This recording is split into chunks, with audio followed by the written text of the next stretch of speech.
పాలేటి కృష్ణవేణి అనేటటువంటి అమ్మాయి వాస్తవంగా ఒకప్పుడు తెలుగుదేశం పార్టీ వీర కార్యకర్త.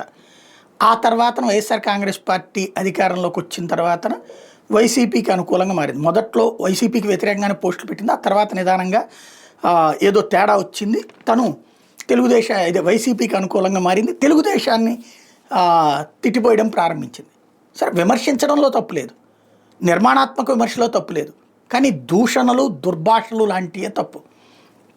మొన్న ఈ మధ్యన లోకేష్ గురించి తర్వాత మరికొంతమంది గురించి చేసుకొచ్చినటువంటి వ్యాఖ్యల నేపథ్యంలో ఏది మందకృష్ణ మాదిగా భోజనానికి వచ్చినప్పుడు వాళ్ళందరూ ఒక రకం ప్లేట్లలో తిన్నారు, మందకృష్ణ మాదికి వేరే రకం ప్లేట్లో పెట్టారు అంటూ ఒక కామెంట్ చేసుకొచ్చింది, ఓ ఫోటోని పెట్టి.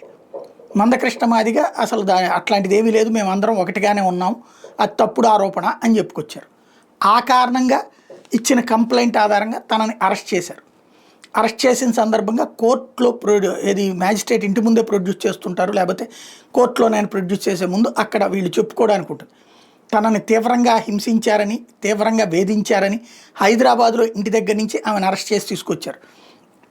ఆ సందర్భంగా దారుణంగా దుర్భాషలాడారని, బెదిరించారంటూ, తనని మానసికంగా శారీరకంగా వేధించారంటూ తను మ్యాజిస్ట్రేట్కి చెప్పింది. మ్యాజిస్ట్రేట్ ఆ వాంగ్మూలాన్ని నమోదు చేసి నోటీస్ జారీ చేయడం అన్నటువంటిది కీలకమైనటువంటి పరిణామం.